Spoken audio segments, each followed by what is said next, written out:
The cry in the ninth night was unusually cold for early spring. The gusty winds tore through the south end of the city, causing the stray garbage bags and bits of paper to whip across the cracked pavement like tumbleweeds. Officer Nolan Granger had been patrolling these streets for over a decade, and yet, tonight felt different. The air was sharp, biting at his face as he steered his police cruiser through the familiar, worn streets. The dilapidated buildings cast long shadows, and the occasional flickering streetlight was the only indication that the city hadn't completely forgotten about this neighborhood. As he neared the end of his shift, Nolan's thoughts began to wander. His wife, Natalie, had been calling earlier to check in, as she always did when he worked late. They had struggled with infertility for years, and although they had come to terms with the possibility of not having children, the idea of raising a family still lived in Nolan's heart. He had always wanted a son, but time and biology seemed to be against him. It was one of the unspoken pains of his life, though he rarely spoke of it aloud.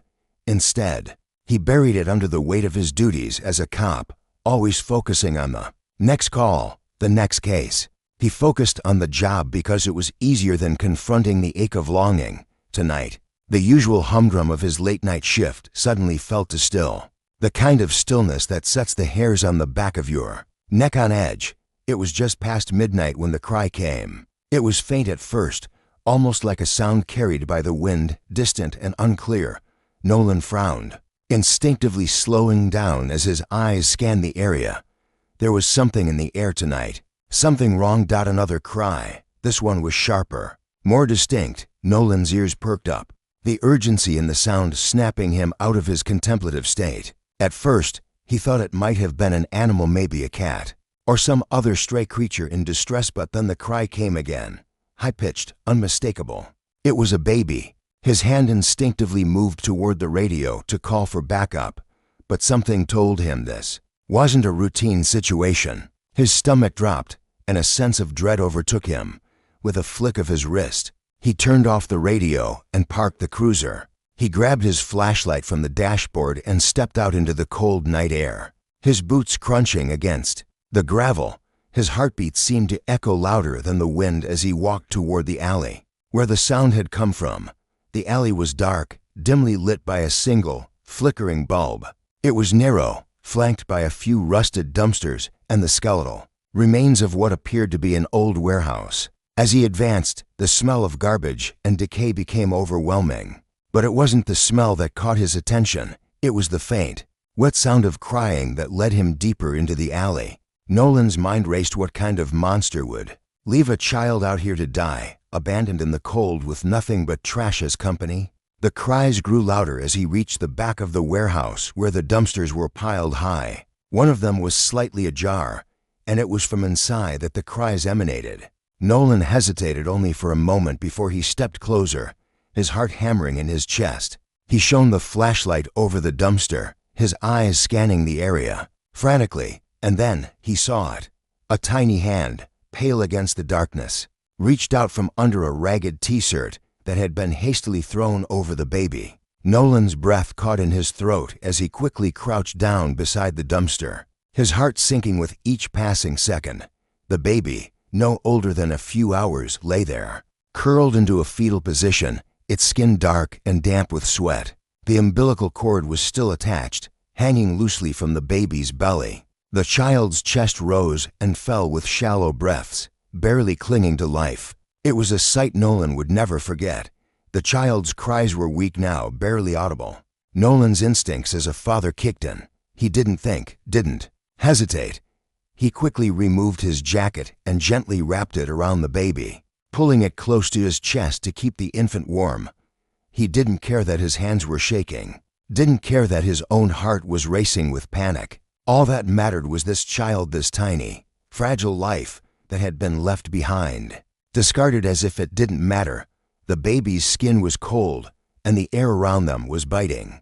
But Nolan could feel the warmth of the child's body slowly returning as he held it close.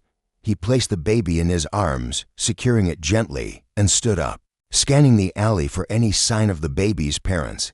But there was nothing, no one. The area was empty, desolate. Nolan reached for his radio, but there was no need. He could already hear the sound of sirens in the distance. Someone else had called it in. He dialed the hospital and relayed the urgent information, his voice steady even as the weight of the situation settled over him like a heavy cloak. The short drive to the hospital was a blur. His hands gripped the steering wheel, the baby held carefully in his lap. The sound of the sirens blurred with the noise of his thoughts, the overwhelming sense of disbelief flooding his mind. The baby's cries had stopped by the time they arrived at the hospital, but Nolan refused to believe it was too late. At the emergency room, doctors immediately sprang into action. The infant rushed inside, and Nolan stood frozen in the doorway, his eyes glued to the tiny form on the gurney. They worked fast, but Nolan didn't hear the technical jargon they used. He only heard the faintest whispers of the child's heartbeat, the soft, steady rhythm of life. Hours later, after what felt like an eternity, Nolan was told that the baby had made it through. The doctors weren't sure how, given the trauma the infant had endured, but somehow the child had survived. The next steps would be difficult tests, evaluations, and the search for any remaining family. But for now, Nolan's only thought was that the baby was safe. They named him Chance. In the weeks that followed, Nolan couldn't shake the feeling that this child had been destined for something more. The boy had come from the depths of despair, left alone to die in the trash, yet somehow, through the sheer will of fate, he had been given a second chance at life, and Nolan, against all odds, had been the one to save him. But what Nolan didn't know, what he couldn't have known, was that this child, who he had saved from the darkness, had an entire world of secrets waiting to be uncovered, secrets that would change everything. Nolan thought he knew about himself, his family, and the very concept of what it meant to be a father. And so, the story of Chance Granger began, a story marked by fate, by love, and by the cruel twists of destiny that no one could have foreseen. But for now, for Nolan and his wife, Natalie, Chance was their son, and no matter what lay ahead, they would protect him as their own. The FBI knocked. Quiet of the Granger household was shattered one Thursday evening. When the knock came at the door, it was an ordinary Thursday by most standards. Nolan and his wife, Natalie, had just finished dinner, the remnants of the meal still scattered on the table. The evening light had begun to fade, leaving only the soft, golden glow of their kitchen lights to illuminate the cozy, well-loved home they had built together. Their son, Chance, was in the next room, watching his favorite space documentary on the TV, his attention completely absorbed in the wonders of the universe. But then the knock came. It wasn't the familiar, casual knock of a neighbor or a friend. It was a firm, deliberate knock, 3 quick raps, followed by a long pause. Nolan stood up from the table instinctively, exchanging a confused glance with Natalie. He hadn't been expecting anyone. "I'll get it," Nolan said, his voice steady despite the flutter of unease in his stomach. It wasn't fear, not exactly, but a sense of foreboding that he couldn't shake. Something felt off. He opened the door to find 2 men standing on the porch. They were dressed in dark suits, their faces stoic, unreadable. One was tall and lean, with short-cropped hair and sharp, penetrating eyes. The other was slightly shorter but equally imposing, his gaze intense, as if searching for something hidden beneath the surface of the world around him. "Officer Granger?" the taller man asked, his voice calm but authoritative. Nolan nodded, his instincts immediately kicking into high gear. He wasn't sure why, but he felt a strange tension in the air. "We're with the FBI," the shorter agent continued, flashing his badge briefly. "May we come in?" There was a moment of hesitation. Nolan exchanged a quick look with Natalie, whose brow furrowed with concern. It was strange to see FBI agents at their door, strange and unsettling. But Nolan stepped aside, allowing them to enter, his mind racing with questions he couldn't quite form. Once inside, the agents wasted no time. The taller one spoke again, his voice low, almost methodical. "We're investigating a cold case," he began, "a missing child case from 17 years ago. We believe the child was abducted shortly after birth." The mention of a missing child sent a chill down Nolan's spine. He remained silent, studying the agents as they exchanged a glance before continuing. "We have reason to believe that this child may be alive and living under a different name." The shorter agent added, his voice tight, as though this wasn't just an investigation, it was something more. Nolan's pulse quickened. The words didn't make sense. What did this have to do with him? And why now, after all these years? The taller agent shifted his weight and then fixed Nolan with an unwavering gaze. We believe that the child you're raising, Chance Granger, may be the missing child. For a moment, everything inside Nolan froze.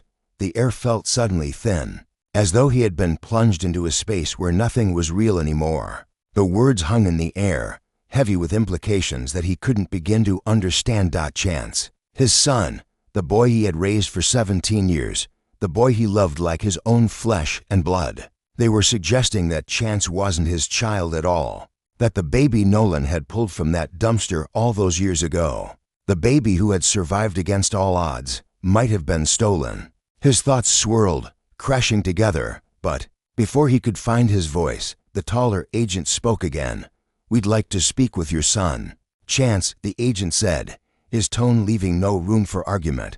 Nolan's chest tightened. He glanced back at Natalie, who had appeared behind him, her face pale with confusion and worry. She opened her mouth, but no words came out. "What's going on?" Natalie finally asked, her voice trembling. "Why are you here?" The shorter agent's expression softened slightly, though it was clear this wasn't going to be an easy conversation. "We believe Chance may have been taken from his biological family shortly after birth. We need to rule out the possibility that he is the child of Lana McKinley, a woman reported missing from Alabama." Nolan felt the ground shift beneath him. The words "missing child" echoed in his mind, but they felt far and distant. Lana McKinley, Alabama. What did it all mean?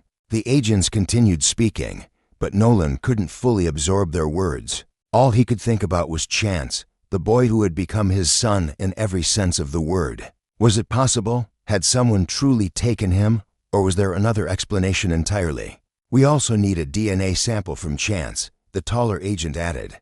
"It's just a precaution to confirm the child's identity."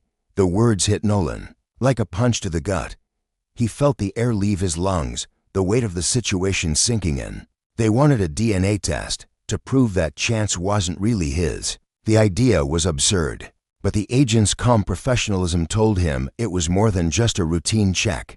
Nolan could feel the walls closing in. He turned to Chance, who had emerged from the living room, standing just outside the doorway, his eyes wide with confusion. His hands were clenched tightly by his sides, and for the first time in Nolan's memory, his son looked small, fragile, even like a boy lost in a world too big for him. Chance opened his mouth to speak, but Nolan was quicker. "Don't worry, son," Nolan said, his voice firm, though his insides were in turmoil. "We'll get this sorted out. I promise you." The agents looked at each other, and the taller one nodded curtly. "We just need a moment to speak with Chance. This won't take long." Chance, still in shock, nodded quietly.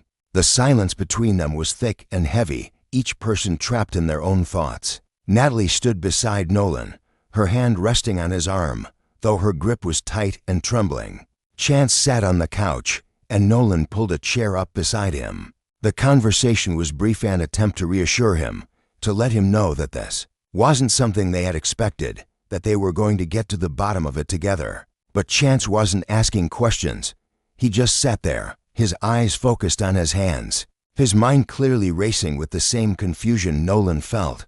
And then, the swab, the quick, simple swab of a cotton stick inside Chance's cheek.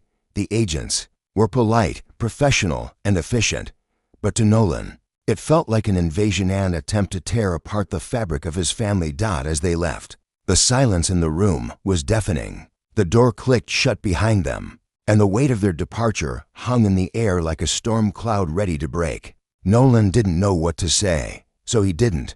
He simply sat next to Chance, his heart aching for the boy who was still processing the unfathomable idea that his life, his identity, was now in question.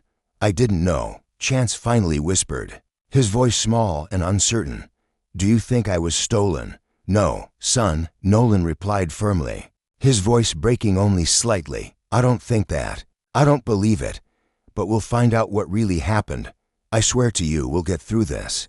Chance nodded, though there was no real conviction in the movement. He wanted to believe his father, but the look in Nolan's eyes told him that even Nolan didn't have all the answers. Days passed in a haze. The investigation had been set in motion, and though Nolan had cooperated fully, he couldn't shake the feeling that everything he had built, the life he had with Chance, the family they had become, was hanging by a fragile thread. When the DNA results finally came back, the truth was undeniable. It wasn't just a match, it was a near-perfect match. Chance Granger was the biological child of Lana McKinley. The world that Nolan had fought to build for the past 17 years was suddenly turned upside down, and the implications of that truth were as overwhelming as they were painful. The Grangers had adopted Chance. They had raised him as their son, loved him as their son, but now everything was in question, and the only thing Nolan knew for sure was that he would do whatever it took to protect the boy he had found in a dumpster all those years ago. And that was just the beginning of a journey that no one could have predicted. Searching for the truth extended. The days following the arrival of the FBI agents were a blur for Nolan Granger. The weight of the news that Chance was biologically linked to a missing child, Lana McKinley, hung over him like a dark cloud that refused to dissipate. But what haunted him the most was the gnawing uncertainty that accompanied every thought he had. How could this be true? How could Chance, his son, the boy he had raised, loved, and protected for 17 years, be linked to something so sinister? Nolan didn't have the answers, and neither did the authorities. They hadn't said much more beyond the initial bombshell, except for the fact that the FBI was continuing its investigation into the origins of Chance's birth. They told him to expect further inquiries, but Nolan wasn't going to sit idly by and let the people he loved become collateral damage in a case that seemed more like a whirlwind of confusion and speculation than anything based on solid evidence.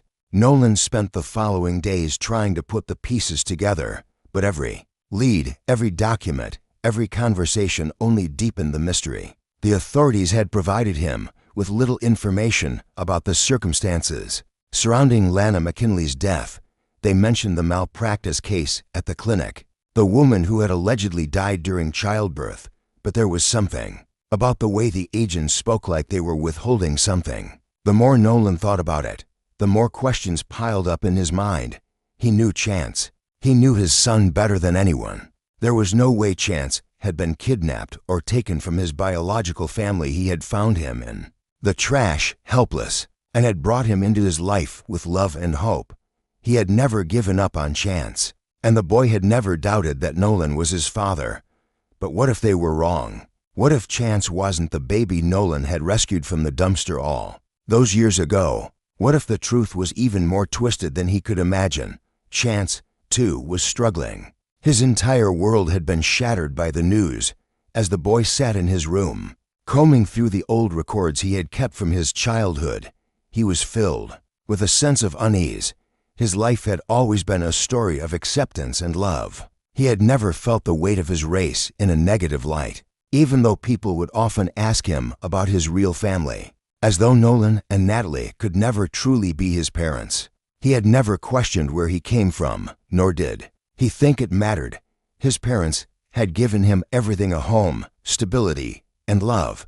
But now, the rug had been pulled out from under him. He spent hours on his laptop, piecing together the fragments of his story. There were so many gaps in the narrative. The first few days of his life, the mysterious birth clinic, the woman named Lana McKinley, and the timing of it all. But something wasn't adding up. Chance couldn't sleep. He found himself tossing and turning night after night, unable to shake the feeling that something wasn't right. In the midst of his restless search, he reached out to the reporter who had covered his adoption story so many years ago. The same reporter who had written about the heartwarming tale of a cop rescuing an abandoned child.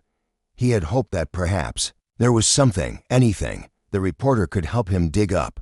The reporter was intrigued, offering to meet with Chance at the local coffee shop. When they met, the reporter seemed interested but skeptical, urging Chance to continue looking through the records and logs. There were too many inconsistencies to ignore. In the files that Chance had access to, there were pages marked classified and many entries that had been redacted. Chance was no fool. He knew that something significant was being hidden from him, and that something was now his mission to uncover. The next few days blurred together as Chance pored over hospital records, public records, and even government archives. Nothing seemed to fit the narrative the FBI was trying to weave. They spoke of a missing child, of foul play, but the records were incomplete, the investigation lacking certain crucial details. He could feel the knot of uncertainty tightening in his stomach, and yet he couldn't stop. He had to find the truth. In one late-night research session, Chance came across an old newspaper article about the clinic where Lana McKinley had given birth. The article mentioned a malpractice lawsuit, a woman named Lana who had died in childbirth, and how the clinic had been shut down due to numerous complaints about illegal activities. Chance's heart skipped a beat as he read the lines again. The clinic had been under investigation for a long time before it was shut down, but strangely, there was little information about what had happened to the babies born there. The article's focus was on Lana's death, but one small detail caught his eye. It mentioned that the baby had gone missing shortly after birth. There was no record of adoption, no formal report filed by the clinic or the authorities. The article stated that the child had simply vanished. Chance paused. This was it. This was the missing piece of the puzzle. Suddenly, the possibility that he wasn't the baby Nolan had rescued from the dumpster felt more real than it had before. But why? Why would a child simply vanish? Why had no one followed up? And why had the FBI come to him all these years later? The realization sent a jolt through his body. He needed to know who had taken him from that dumpster. Late one evening, after scouring through the public records and finding more details about the clinic and the baby that had gone missing, Chance found something that made his stomach drop. It was a video clip, grainy, taken from a street camera near the area where the old warehouse had stood. The timestamp matched. The video was from the night Nolan had found him. He watched as the figure of a person appeared in the frame. The image was blurry, distorted by the old footage, but it was enough to make Chance's pulse race. He paused the video, zooming in, his heart pounding in his chest. There, in the shadows, was a woman. She was wearing a hoodie, her face obscured, but she was clearly carrying something, a bundle. Chance's breath caught in his throat as the figure moved closer to the dumpster. The figure turned back, looking over her shoulder, before gently placing the bundle into the trash. It was done with care, but the action was unmistakable. Someone had abandoned a child. The timestamp read 11:15 p.m. This was the moment Nolan had found him. This woman, this shadowy figure, had left him to die in that dumpster. Chance's eyes widened as he continued to play and rewind the video, trying to make sense of the scene. Suddenly, he froze. The woman's face appeared in one frame clearer. Now, as the video zoomed in for just a split second before the quality worsened again. But it was enough. It was Nia Fletcher, Nolan's former partner, the woman who had vanished years ago, leaving the force without a trace. Chance sat back in his chair, his hands trembling as he processed the revelation. Nia Fletcher had been the one to leave him there. But why? And how was she involved in the case? There had to be more that Nolan didn't know, more that even the FBI hadn't uncovered. A journey for the truth. Chance's resolve hardened. If he was ever going to find out what happened to him and why he had to uncover the truth about Nia Fletcher, he couldn't just sit back and let his father take the fall for something that he didn't do. With the help of Jonah, the civil rights lawyer who had previously assisted one of Chance's classmates, Chance was able to track down information about Nia. Jonah, with his extensive network, was able to uncover more about Nia's disappearance. The FBI had dropped the ball, it seemed, a week later. With the pieces of the puzzle falling into place, Chance and Jonah discovered that Nia had been living under a new identity in Arkansas for years. She had been working as a security guard, using a fake name. But why had she kept her involvement a secret? Why had she abandoned Chance in the first place? Jonah called in a favor, pushing for an expedited investigation into Nia's activities. And within days, the truth came tumbling out. Nia Fletcher had been the one to find Lana McKinley. She had been the one to witness the woman's collapse, her blood staining the alleyway where she had died. The last words Lana had spoken were chilling. "He's not safe. Don't let him go back." Nia, terrified and drunk, had panicked. She had placed the baby in the dumpster, thinking someone else would find him. But someone had, and that someone had been Nolan. The truth was finally coming to light, and with it came the realization that Nolan had never stolen Chance. He had never known. He had only found him, a helpless infant in the trash, and had raised him with love. As Nia was arrested and her confession went public, the FBI was forced to clear Nolan's name. But Chance had already learned one of the hardest lessons of all: truth and justice don't always go hand in hand. The truth unravels. Extended the revelation that Nia Fletcher, Nolan's former partner, had been the one to abandon Chance was a hard pill to swallow. It shattered every notion Chance had ever had about the origins of his life, and it also shook the foundation of his family. For years, Nolan had been the man who saved him, the man who pulled him from the rubble of neglect and gave him a life. To hear that Nolan had been unwittingly caught in the web of a criminal investigation, with his name dragged through the mud in front of the world, made Chance's heart ache for days. Chance was consumed with questions. Why had Nia done it? Why had she abandoned him when his birth mother had already passed? And why hadn't Nolan known any of this? The silence between Chance and Nolan became deafening. Though neither of them said a word about it, Nolan was the one person who had always shielded Chance from the darker sides of life. But now, even he seemed lost in the depths of this mystery. Chance didn't feel anger toward his father. How could he? Nolan had done nothing wrong, but there was still a nagging sense of betrayal in the air. Nia had been the one to make the choices that had put Chance in that dumpster, and yet it was Nolan who now had to fight to prove his innocence. He had been dragged into a case that had nothing to do with him, and the stress of it all had nearly broken the Granger family. But the worst part, Nolan never once questioned his commitment to Chance. He had never wavered in his belief that Chance was his son, no matter the bloodline. Chance couldn't help but feel that this weight, this enormous burden, was all too much for Nolan to carry alone. After all, Nolan had spent 17 years as a father who had loved and protected him, only to find out that the very foundation of their relationship was now in jeopardy. The man who had done nothing but protect him, who had stood in the face of every obstacle with unwavering determination, was now being accused of a crime he hadn't committed.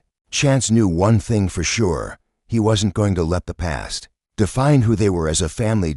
As the days turned into weeks, Chance became more determined to uncover every piece of this fractured puzzle. The first thing he did was reach out to the civil rights lawyer, Jonah, who had been so instrumental in helping them trace Nia's whereabouts.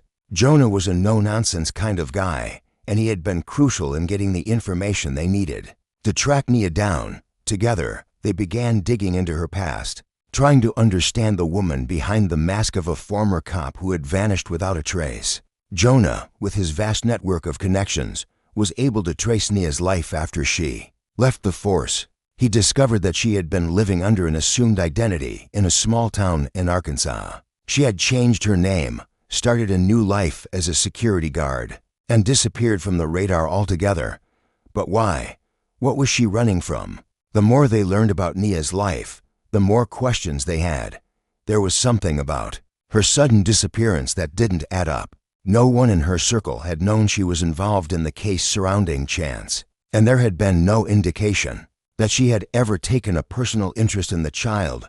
Nia had been on the force with Nolan for several years before she disappeared. They had been partners, solving cases together, building a trust that was almost unbreakable. So why would she abandon her duty and the child she had found in the way she did?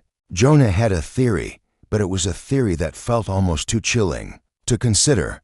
What if Nia had been involved in something larger, something more sinister than anyone had known? The fact that she had acted alone to abandon the baby, without notifying anyone or following proper procedure, made it seem as if she had been hiding something much darker.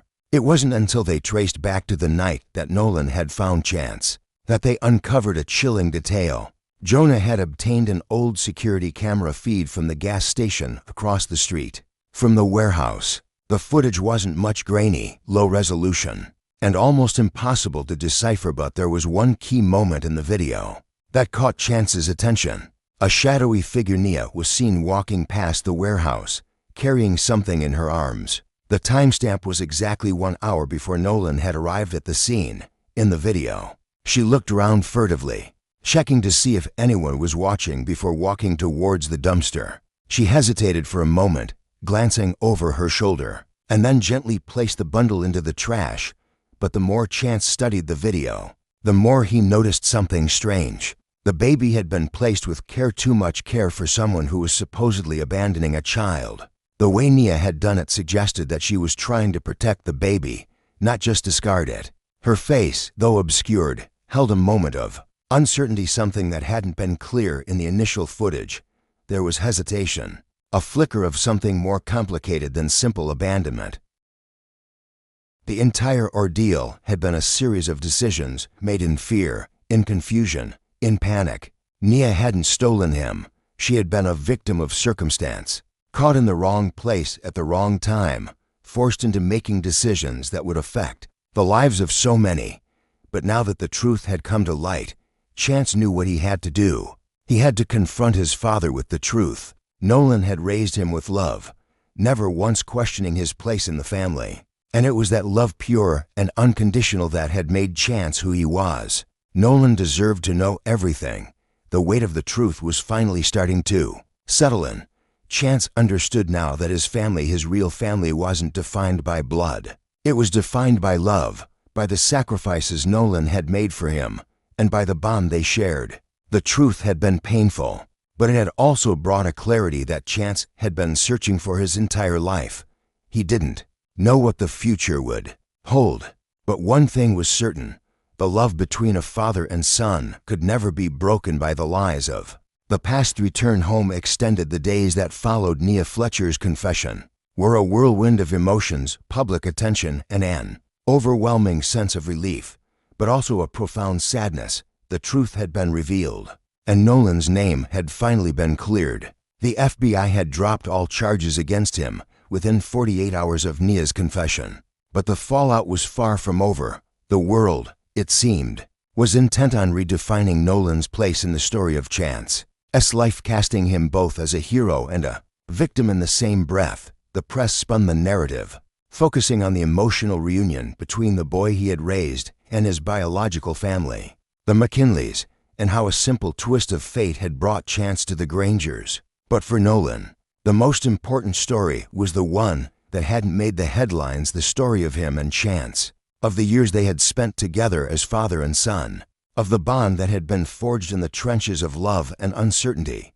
After Nia's confession, the media storm swirled around them. There were interviews, articles, and TV segments that painted Nolan as a victim of circumstance, someone who had unknowingly stepped into a complex case and had been misled by the pieces of the puzzle that had not yet come together. Some news outlets focused on the heroic aspects of his story: hero cop saves baby from dumpster, later accused of kidnapping, while others questioned the integrity of the authorities, who had failed to uncover Nia's role in the case sooner. The people who had once questioned Nolan's motives now lauded him for his integrity, and the town rallied behind him. Their faith in him solidified once more.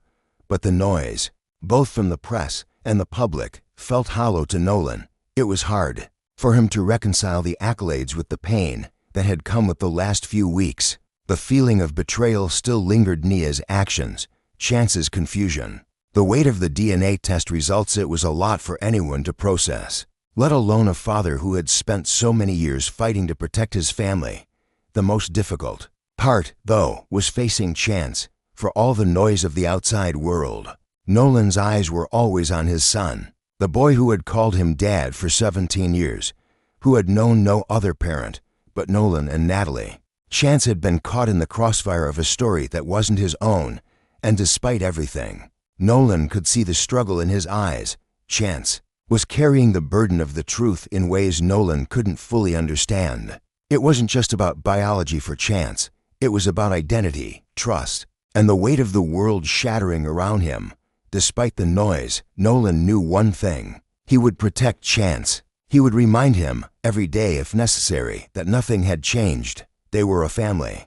The truth of Chance's past might have been complicated, but it had no power to undo the years they had spent together. It was early one evening when Nolan returned from the precinct, the weight of his workday still pressing against his shoulders. As he pulled into the driveway, he could see Chance sitting on the porch, his head bowed, staring into the distance. There was something about the way Chance was sitting, how small he looked, his posture hunched, that made Nolan's heart ache. He had seen his son in a million different situations, but this felt different. Nolan parked the car and got out, taking slow, deliberate steps toward the porch. He didn't rush. He didn't want to overwhelm Chance. When he reached the steps, he sat down beside him, not saying anything right away. He simply sat there, allowing the silence between them to stretch. The evening air was warm, but still enough to make the crickets sing in the background. It was peaceful in the way that only silence could be. Finally, after what felt like an eternity, Chance spoke. "I don't know what to think anymore, Dad." Chance's voice was quiet, almost a whisper, but the weight of his words was impossible to ignore. "I thought I knew who I was. I thought I knew where I came from. But now, it feels like everything is upside down." Nolan could hear the pain in his son's voice, the confusion that had been gnawing at him, the uncertainty. Nolan reached out and placed a hand on Chance's shoulder. "You've always known who you are, Chance. You're my son," Nolan said softly, his words simple but sincere. "That hasn't changed. It never will." Chance shifted uncomfortably, his gaze not leaving the ground. "But everything else has. I'm not even who I thought I was. I'm not the kid you saved from the dumpster anymore. I'm just someone else." Nolan sighed, his heart breaking for his son. He had known from the beginning that this wouldn't be easy. No one could just brush aside the complexities of the situation, especially not Chance, who was feeling the weight of his biological family being suddenly thrust into the picture. "Listen to me," Nolan said, his voice unwavering. "What happened doesn't change what I know. What we know. You're my son, Chance. I found you that night. Yes, but I raised you. I'm the one who taught you how to ride a bike, helped you with your homework, and cheered you on at every soccer game. And I will keep doing that no matter what." Chance finally looked up, his eyes meeting Nolan's. They were filled with a mixture of sadness and gratitude. But Nolan could see the struggle there too, the search for identity, the battle to reconcile to very different truths about who he was and where he came from. "I'm not saying it's easy," Nolan continued, his voice steady. "Hell, it's not easy for me either. But we've built something here, you and me. Something that can't be torn apart by a few pieces of paper, a few DNA tests. I saved you that night, but you saved me too, Chance. I never knew what it meant to be a father until I held you in my arms. And you've never stopped being my son. Not for a second." The silence that followed was thick with emotion. Neither of them spoke, but the weight of Nolan's words hung in the air like a shield. "I've been thinking about that a lot," Chance admitted, his voice low. "I've been thinking about what it means to be part of two families, one that I chose and one I didn't." Nolan nodded, understanding more than Chance realized. It wasn't easy, finding a place in two worlds, but that didn't mean it couldn't work. "I don't know what the future holds for you, Chance," Nolan said, "but you're not alone in this. I'm right here. Your mom is right here, and we'll be with you every step of the way. We've always been your family, and that's not going to change." Chance smiled, just a little, the sadness in his eyes softening. "I know, Dad, I know." They sat together for a while longer, the evening stretching into a calm, quiet night. There were still questions, still pieces to the puzzle that hadn't been solved. But as they sat there, Nolan realized that what truly mattered wasn't the answers to the questions. What mattered was the unwavering bond between him and Chance, the bond they had built over 17 years. A few weeks later, Chance decided to meet the McKinley family, the relatives of his biological mother, Lana McKinley. It was a step he had known was coming, but it still filled him with a deep sense of uncertainty. He and Nolan traveled to Alabama, where Chance was introduced to Lana's surviving relatives, an aunt, two cousins, and a couple of extended family members who had heard about him through the media. When Chance arrived at the McKinley family home, there was an overwhelming rush of emotions. The family embraced him, tears in their eyes as they introduced themselves, gave him photo albums, and shared stories about Lana. They gave him a necklace that once belonged to Lana, a keepsake from his birth mother's side. But amidst the love and warmth, Chance knew that his place wasn't there. At least not in the same way it was with Nolan and Natalie. One of his cousins, a girl a few years younger than him, asked, "So, are you moving here now that you know where you come from?" Chance smiled gently, shaking his head. "No, I already have a home." Back home in the Granger household, Nolan and Chance settled into their old rhythms. Nolan had been reinstated to the police force, but he turned down his badge when the public outpouring of support was at its peak. Instead, he told the press, "I've already protected the most important thing I ever could, my son." The following fall, Chance gave a TED Talk titled "Found in a Dumpster, Raised by a Cop, Freed by the Truth." It went viral, and people were moved by his story, not just about identity, but about forgiveness, family, and the power of love. He spoke about being black in a white household, about the complexity of adoption, and about the unbreakable bond he shared with Nolan. A year later, Chance received his acceptance letter to Stanford University with a full scholarship. As he handed the letter to Nolan, Chance said with a quiet smile, "You gave me life. Let me go live it."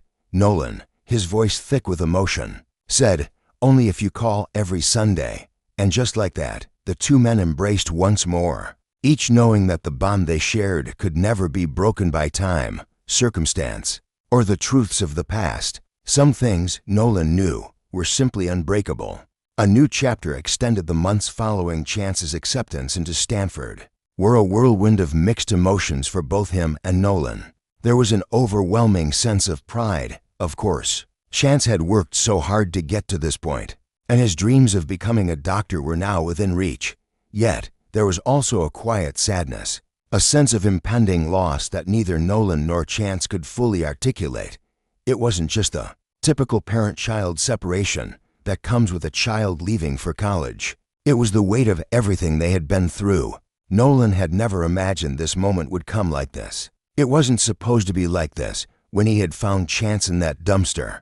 He had imagined a future of shared dinners, car rides, and watching his son grow into adulthood. He had imagined walking Chance through the various stages of life, from high school graduations to dating, to possibly one day walking him down the aisle. But none of those milestones had seemed likely, not when he had pulled a cold, lifeless baby from a dumpster. That baby, Chance, had changed everything. And now, that baby was leaving for college. It was a bittersweet feeling. As Chance packed his things, Nolan found himself drawn into memories of the past, moments that had felt small at the time, but now loomed large in his heart. He remembered the first time he had taught Chance how to ride a bike, the way Chance had looked up at him with those wide, eager eyes, unsure of what he could accomplish, but trusting Nolan to be there to catch him if he fell. He remembered the late nights spent helping him with math homework, the countless hours at the dinner table, the laughter echoing through the house. But he also remembered the uncertainty, the nights when Chance would ask questions about his past, about where he came from, the moments when Nolan would have to hide his own uncertainty about whether or not they were enough, whether they had done enough to shield Chance from the truth of his beginnings. But all of that uncertainty had melted away in the last year. Nolan had come to understand something deeper than the complexities of biology and heritage. He had realized that the love between a father and son was forged through time, through moments of shared experiences, not simply through bloodlines.